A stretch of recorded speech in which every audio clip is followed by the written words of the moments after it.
So I think the question is not would Facebook have not been possible before 2004? It would have been in some capacity, but people would have shared less. And if you fast forward 5 years, there's going to be a version of, there are going to be all these social services that people are using to share way more. And I think that anyone here can kind of think about, okay, 10 years from now, people are going to be sharing 1,000 times as much stuff a day. If this trend continues, what things are going to have to exist in the world? What kind of services are going to have to exist in order for that to be possible? Instagram for toilets. That's the final frontier. I mean, Instagram is killing it. I mean, they're doing really well, so that's a good frontier. All right. So when you first launched, in the very beginning, the features were sort of profile with like a profile photo and your name and who you are. And also you included things like what house you lived in, what dorm you lived in, and what courses you were taking. Do you think it would have worked without that? Would it have been enough just to have profiles? It's a really interesting question. I mean, we certainly since then have evolved and wanted to make a more general service, so we've dropped some of those things. But I remember there's this early debate that Dustin and I had where we had to do some manual work for every school that we released Facebook at. And in order to do that, we basically went through and we parsed the course catalogs of the schools to make sure that the data was clean. And I remember having this debate where Dustin was like, we could just expand so much faster, or it would just be easier. I mean, we were bound by server capacity. But it would be easier to launch new schools if we didn't have to have course catalogs for each school. And we just had this really long debate about what quality meant for us and the community that we wanted to establish and the culture of it. And in retrospect, maybe it wouldn't have had a huge difference on how things played out. But it definitely kind of set this tone where there's a lot of kind of clean data on Facebook. You can rely on it. It feels like a college-specific thing, which was valuable early on for setting the culture, even though obviously since then we've grown beyond that. And I think you guys in the projects that you work on, you're going to have a lot of similar questions, right? I mean, there's the famous 80-20 rule where you get 80% of the benefit by doing 20% of the work, but you can't just 80-20 everything, right? I mean, there have to be certain things that you just are the best at, right? And that you go way further than anyone else at to establish this kind of quality bar and have your product be the best thing that's out there. So, whether we had to do that or had to do something, we had to do, I think, enough of those things or else we just wouldn't have been the best service out there. Do you remember when you got rid of courses? When did you stop including course catalogs? I think probably when we expanded beyond colleges. Really? So you kept doing courses? Yeah. All through colleges, for like hundreds of colleges? I think we eventually figured out a way that just crowdsourced it and made it a bit easier once we had enough data that we could extrapolate from the colleges that we had in place. But we did it for probably way longer than was rational. Do you remember how much your first server cost? You said $85. $85. Yeah, and I remember that because that was the gating factor for us launching new schools. I mean, we had this philosophy from the very beginning that we didn't want to be this project. It wasn't even a company at the very beginning, but we didn't want to be burning a lot of money, right? We weren't planning on raising a lot of money. We didn't want to be one of these things that raised a bunch of money and was losing a bunch of money and then decided that we'd somehow pull it through at the end. And so $85 for the first server, put ads on the site. And the ads at the beginning were, we just were running some kind of ad network and they Do you remember what the first ad was? No, I don't. I don't. How did you get ads? This was Eduardo's job early on. He was your ad sales guy. He basically he was responsible for making sure that we had enough money to keep things running in the beginning. And but basically, so server was $85, and Dustin and I basically worked on kind of efficiency and making sure that we can fit more schools onto each server, and Eduardo worked on selling more ads or making a deal so that we can get an ad network, so that way we can make more money. But then whenever we had more money, we rented another $85 a month server, and we kind of went from there. And I don't know, it's just an interesting way of scaling. So you never spent money you didn't have in the beginning? Not in the beginning. No, and then, I mean, even that was the constraint on your growth rate? How many new $85s you could get? Yeah, and I mean, it was actually good because, sometimes it's really nice to have the time to get your product to be awesome and deal with scaling problems. And one of the things that was interesting was, At the time, I don't know how many people remember this, but I mean, Friendster was the service that had massive scaling problems. Yeah. And the idea was they grew quickly, and it was really hard for them to scale. And the fact that we could kind of go college by college and kind of optimize the service and make it more efficient and offer new features, but make sure that they worked, I think was really key. I mean, you're talking about people who had never built a company before. We'd never built any large-scale software or anything. So having that period where we could just bake it and people these days like to talk about how these services grow super quickly, and Facebook did grow quickly, but I think it took a year for us to get 1 million users, and we thought that was incredibly fast, but and I think it is, but it wasn't as quick as a lot of things grow today, and I think actually having that time to bake it was really valuable for us. And there were like 2,000 users at Harvard?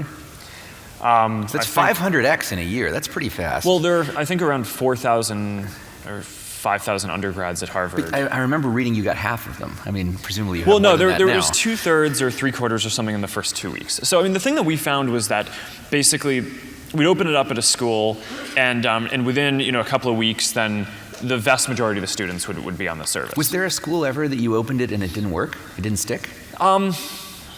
Some schools took longer than others, depending on the size of the school. So what we basically did was, so I launched it at Harvard first because I wanted it, right? I mean, I built it for myself. I really wanted to be able to use the service, and this is one of the ironies is I started building Facebook because I wanted to use it in college, and then I immediately left college, so didn't really get to do that.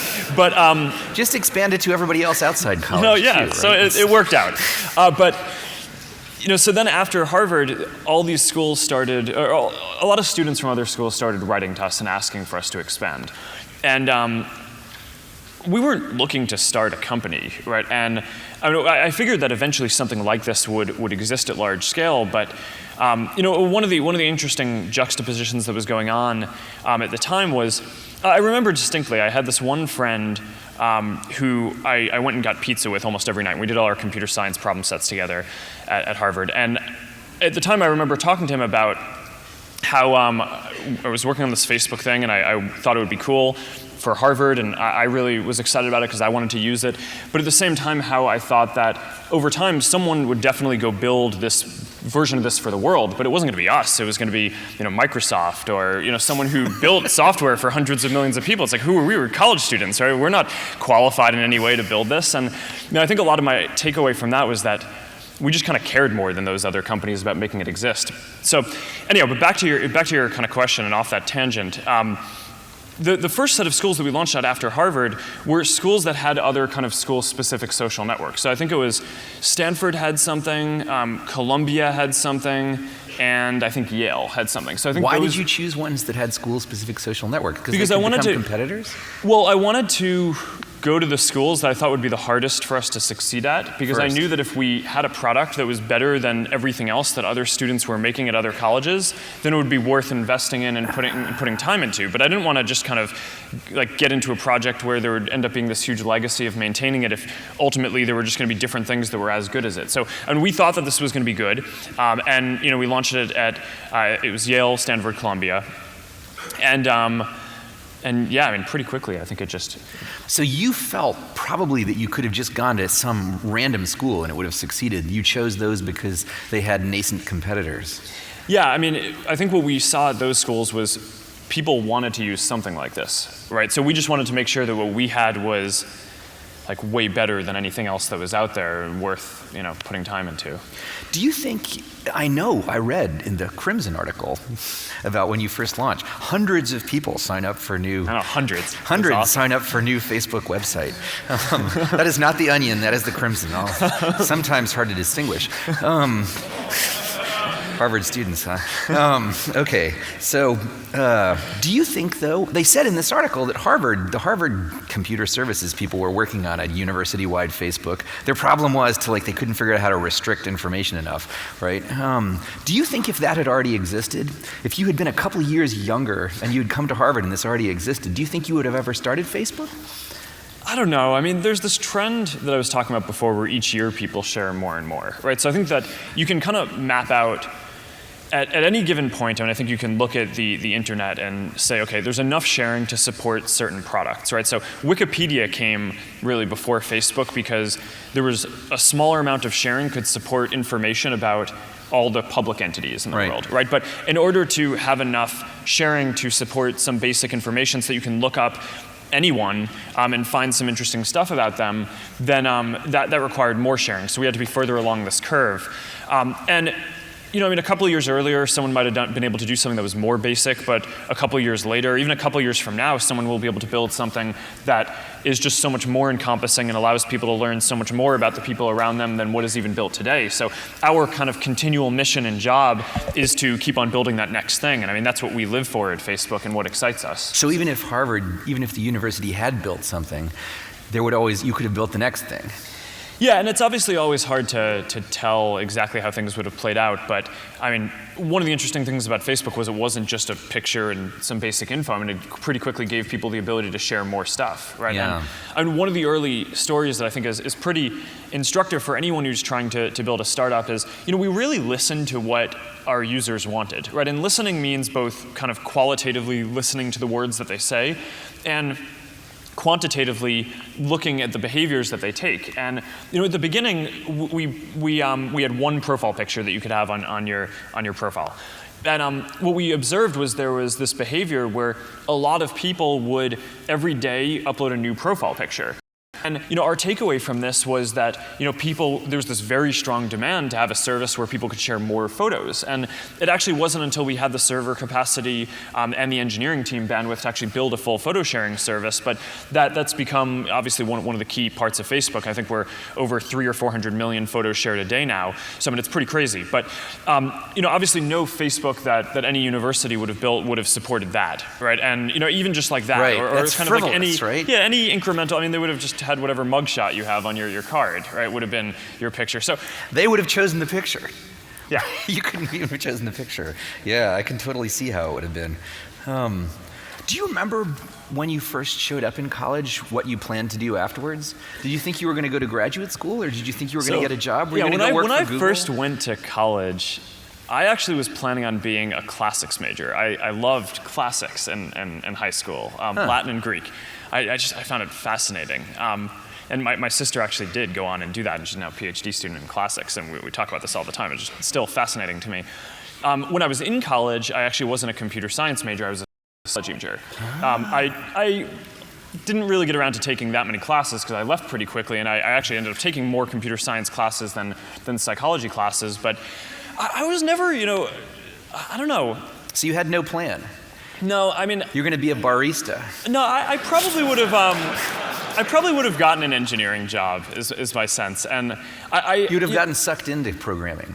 Well, I mean, I like programming, and I really, you know, growing up, I always had a lot of respect for Microsoft and what they built. And a lot of people from Harvard go to Microsoft and went to Microsoft, and maybe I would have done that. I don't know. It's really obviously hard to say. Later, I made this bet with my sister, Donna, the classics PhD who I was talking about before, who I bet her when I was starting college before she was that, or she bet me that she would finish college before me. And I was like, all right, I'll take that bet. It's like I got a 2-year head start. Bet that? I don't know. And then after when I dropped out, I was talking to my mom, and she's like, yeah, no, I always knew you would drop out of college. I was like, oh, thanks, Mom. So, did they mean I don't know. You know, who knows? That you would zoom out of the top or fall out of the bottom? I never asked. Maybe I should. Do you think your parents knew that you would always like run your own show? Because sometimes I mean, you can if you ask them, I think they'd probably say yes. But yeah. Like, did you want to start startups? No, and I mean, I think that's actually a really interesting part of this for me is, and I mean, being at a place like this where obviously a lot of you guys are thinking about starting companies, and you know, for me, so much of the lesson that I feel like I've learned is, I feel like it's really hard to decide to start a company, right? You know, Facebook, I didn't start it to start a company. I started it because I really wanted this thing personally, and I believed that it should exist globally, although I wasn't quite sure that we would be able to play a role in doing that. And it was mostly just through kind of like wanting to build it and having it be this hobby and getting people around me excited that it eventually kind of evolved into and got the momentum to become a company. But I never really understood the psychology of deciding that you want to start a company before you understand what you want to do. And I know that that's different from your philosophy on this. No, believe me, I wish we would get more people where the company started them rather than vice versa. Because one of the issues is just once you, this gets back to the question of why did we first open at colleges that had competitors? I have this big fear, I think, of getting locked into doing things that aren't actually the most impactful things. I mean, to me, this is like the trait that entrepreneurs have, is they just have this like laser-like ability to go find where they can have the most impact. And when you take on a new project, especially if you hire people or start a company, you're doing that project. And I mean, there are obviously different ways that it can exit and all that, but I think having the flexibility to explore a lot of different things, which you can do when you're in college, which is one of the amazing things about being in college, is you can work on all these hobbies and code a lot of stuff and try a lot of different things. It's this amazing flexibility that I think most people take for granted. And once you decide, okay, I'm going to start a company and I'm going to do it with someone else, you immediately now need to convince someone else if you want to change your mind on something. And I think people really undervalue the option value and flexibility. So stay in college. I think explore what you want to do before committing is really like the key thing. And keep yourself flexible. No, I think that's... I agree. Yeah, but I think, and you can definitely do that within the framework of a company, but I think you have to be wary about starting a company too rigidly, because you're going to change what you do. I mean, people talk about pivots all the time as if it's like your thing didn't work, so you pivoted. Facebook pivoted many times. It's just that we were college, and then we were not college, and then we were just a website, and then we were a platform, right? And you're going to change what you do, right? And you just want to make sure that you have. There's another word for the kind of pivots you were talking about. Expansions. Well, right? That's not what people usually mean by pivoting. Well, flexibility. Yeah. I'm curious, when you first started, there's a difference between making something where people sign up and making something where people keep coming back, right? What was it, you were talking about the way you measured people's behavior. What was the feature that kept people coming back to Facebook over and over again once they created their profile? I mean, I think it really just gets down to what makes humans human, right? I mean, this comes back to my studying psychology and all that, but the human brain is kind of uniquely wired to process things about people, right? It's like when I look out, I see faces. I don't see, chairs or the room around people. It's like we're hardwired to think about people. I mean, there are whole parts of the visual cortex that just process the slightest kind of micro movements of your face to process emotion. I mean, this is like what people are and what fascinates them, and it's how we process the world. I heard this study recently that I think is interesting, which is that most humans, if you take an MRI when they're dreaming, they dream about social interactions, and humans are the only animal that does that. So now, okay, but there was no service online that, when I thought about the internet before Facebook, there were all these things. I thought Google and search engines were amazing, right? You can type in something and get access to any information that you wanted, but you couldn't learn about the people around you, right? And because most of that information isn't public and just out there ready to be indexed by some search engine. So there had to be a service that gave people the power to share the things that they wanted and control it in the way that they wanted. And Facebook did that. And I think that it's, one definition of technology that I think is interesting is it extends some natural human capacity, right? So glasses or contacts extend your ability to see, right? Steve Jobs once famously compared a computer to being a bicycle for your mind, right? And basically extending your ability to think. And I mean, the word computer is the Latin think together, right? So it's like you're thinking together. A social network, I think, extends people's very real social capacity. I mean, you hear all these approximations. I mean, there's this famous Dunbar's number. Humans have the capacity to maintain empathetic relationships with about 150 people, communities about 150 people. I think Facebook extends that. Right? Do you see evidence of that within Facebook, by the way? Do you see certain things that stop at 150? Naturally, when people sign up, the average amount of friends that they get is around 150, but then over time it can expand and you can keep in touch and stay in touch with many more people.